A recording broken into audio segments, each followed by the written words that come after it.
I just woke up about 10 minutes ago, and talking about inflation 10 minutes after you wake up is not fun. But I gotta do this. Papa Tom is here to relax everybody. Everybody's running around like headless chickens. I got 10,000 DMs. Everybody's wondering what the hell happened yesterday, what's gonna keep happening.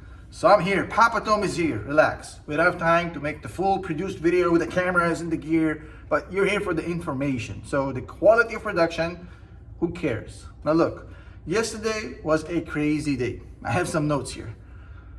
IWM, for the first time in eons, have outperformed the NASDAQ. IWM, which basically means the Russell 2000s, the small caps, has beat the NASDAQ. And by the way, I know I said the Russell 2000s in plural.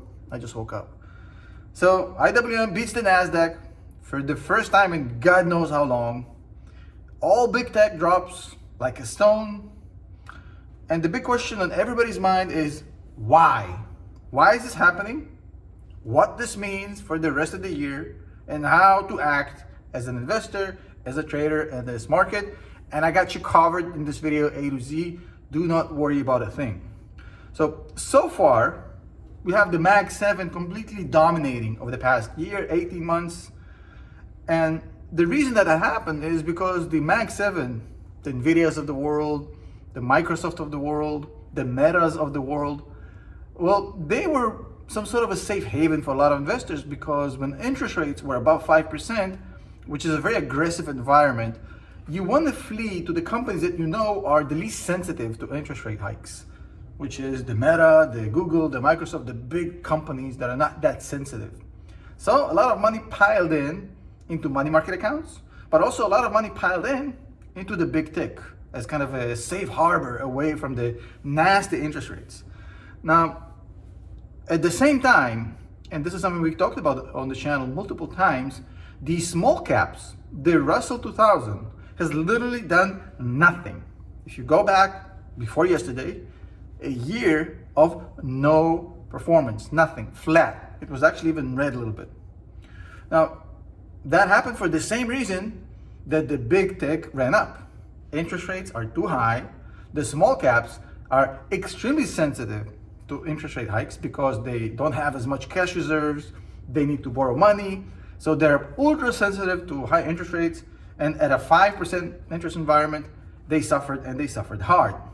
Yesterday was a huge rotation where this was pretty much the first step of the rules of this game changing a little bit.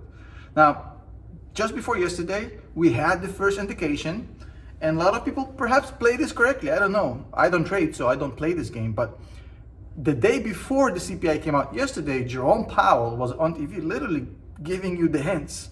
And he said, look, we will drop rates even if we don't hit 2% CPI. Even if inflation does not drop to 2%, the economy is starting to get bad, we have to drop rates. Now, he said that 24 hours later, CPI data comes out. It's cooler than expected. And on top of it, it actually went down on a month-to-month basis for the first time since 2020. So inflation was actually negative month-to-month for the first time in 4 years, 4.5 years. Now, that brought back on the table the 3-cut year that everybody was talking about 6 months ago. But now it's actually real. Now we know we're getting 3 cuts in 2024, September, November, December. Now, if you go to the FedWatch CME watch tool, whatever it's called, you can see right now that these 3 rate cuts are priced in at 90% and above likelihood, September, November, December. Now, the result of this happening, the result of the Federal Reserve pivoting away from restrictive monetary policy to an accommodating monetary policy, has caused a lot of money to flow back into the damaged goods of yesteryear, which is the real estate stocks, which is the small caps. Real estate has really suffered because of high interest rates. Obviously, I've explained this multiple times. High mortgages means that people can't buy. Sellers don't want to sell at the reduced price. So real estate suffered, small caps suffered. And yesterday, when we had confirmation that the Fed will start pivoting, that immediately got priced in, and people started jumping on these beaten down real estate, small caps, just like Tom Lee said would happen multiple times on CNBC for the past 6 months. Now, it's only one day, so I don't want anybody here getting crazy ideas that this is the beginning of an avalanche. Oh my God, this is a melt up. I don't know what's going to happen. Nobody does. Nobody does. Nobody understands. Nobody knows. It's just one freaking day. Relax. This isn't the beginning of the new melt up. It's also not the beginning of a crash of tech stocks. It's just one day. It's too early to tell what's going on. Now, I don't think tech stocks have anything to worry about. There's no issue with tech stocks. I'm going to relax you a little bit. It's just cash literally moving away from the big tech, where the money was parked right now, into the stocks that were absolutely ignored until now. So this cash moving means people sell S&P 500, people sell NASDAQ, and they buy the IWM, sorry, I just woke up. It's normal. In fact, it's actually very good for the tech stocks. And this is the point where a lot of people are going to miss what just happened, it being a good thing.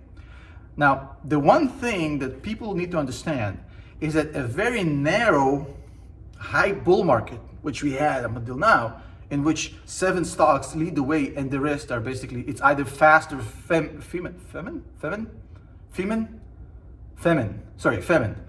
or famine.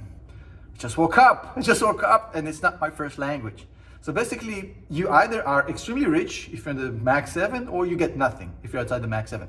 That kind of narrow bull market is not healthy. It's not sustainable. So a broadening of the bull market is very healthy if we want the bull market to continue. So the development that we saw yesterday, in which the small caps got some love for the first time in 2 years, it's healthy, and it's also good if we want to see a sustainable bull market across the board. Now, there's still a lot of money that hasn't flown back into the IWM, into the Russell 2000. And it's not necessarily all going to come from tech stocks and the S&P 500 and the NASDAQ. Some will, but the majority of money that's going to start coming right now back into the small caps is the money market accounts. That $6 trillion that Tom Lee told you about, $6 trillion currently sitting at 5% interest. As that interest drops to 4%, 3%, because the rate cuts are coming, what's going to happen is the stock market, the equities are going to look a lot more attractive, especially if you missed out on the past 18 months rally. So a lot of the small caps are also going to get a lot of love from money market accounts. There's going to be $1.5 to $2 trillion is going to flow from money market accounts into equities, and that's not going to hurt tech stocks at all. And I don't think anybody here can expect how this is going to play out. So I don't condone trying to time this market. It's impossible. If you want to DCA into your favorite stocks, do it, but trying to time this and go all in on IWM and Russell 2000 right now, maybe it works, maybe it doesn't, nobody knows. That's not the right way to do it. Now, 40% of my portfolio is in the S&P 500. 40% is in Palantir, 20% is in Tesla. That hasn't changed in years. My portfolio has done very well because I literally left it alone for the past few years. I haven't touched it, and it's been very beneficial to me. Now, I'm going to explain here one time and one time only. This small correction we just got yesterday is healthy for the S&P 500. It may continue. It's not over yet. Perhaps it continues a little bit more. I don't know. It may stop. Who knows? The idea here is that you need to understand that, number one, we have more inflation data coming up, which will derail the whole thing. So if we have bad inflation data all of a sudden, then this might change completely and rotate back. On top of it, don't forget that the S&P 500 needs corrections. The S&P 500 corrects 5% 3 times a year. So every year, the S&P 500 literally corrects 5%. Unless these corrections happen on time, they happen very violently. It's the rubber band effect. So because we went up so violently up for the past 30 days, 6 months, we needed a correction. Now, that's not really a correction what happened yesterday. It pulled back by 1%. But if we get a 5% correction on the S&P 500, it may feel very painful and violent, but it's healthy for the S&P 500. In the bull market, in the bull year, the S&P needs to pull back every once in a while to correct. Now, nothing really happened yesterday. People are freaking out. And I'll talk about Tesla in a second. It's a very specific case. Nvidia pulled back. Oh my God. I checked Nvidia's price. It's literally the price it was 4 days ago. So the Nvidia pullback brought it back 4 days. So what are we really talking about here? Nothing broke. Relax. Now, what happened with Tesla is a very specific case. Tesla pushed back the robotaxi. They reportedly, I don't know if it's been confirmed yet or not, just woke up. They pushed back the robotaxi event from August to October. Oh my God, oh no, it's down 9%. Look, you guys waited for a correction. You asked for a correction. My whole Discord is filled with people saying, oh my God, I wish Tesla dips. I wish Tesla dips. Here you go. You got it on a silver platter. Nothing has changed fundamentally. Now, by the way, this correction might continue. It might drop another 9%. Who knows? So I don't say go all in right now. I just say DCA, dollar cost average. Unless you're a trader. You have to understand. You have to make a decision every time, understanding what kind of role you're operating under. You're either wearing your cap of a trader or the cap of the investor. As an investor, hey, DCA. As a trader, might be an opportunity here. Now, a lot of crybabies talk to me about, oh my God, Tesla, I wish it would dip, but it ran away, it's never gonna dip again. The same people right now are looking at this 9% drop saying, oh my God, I'm too scared to buy Tesla right now. Don't listen to these idiots. Do the smart thing. If you like the stock, if you like the fundamentals, DCA and see this for what it is, which is an opportunity. Now, the other two reasons that the market have rotated yesterday are that basically a lot of what we saw yesterday with the CPI data being so good has already been priced in over the past 30 days in the market. So nothing really changed because people predicted this, expected this. And the other thing is because we have 4.1% unemployment, and you know, a lot of people are scared that this is not going to lead to a rate cut that creates an explosion in the stock market. And they refer to 81, 2001, and 2008 as the years where the Fed cut rates, but the economy crashed anyways.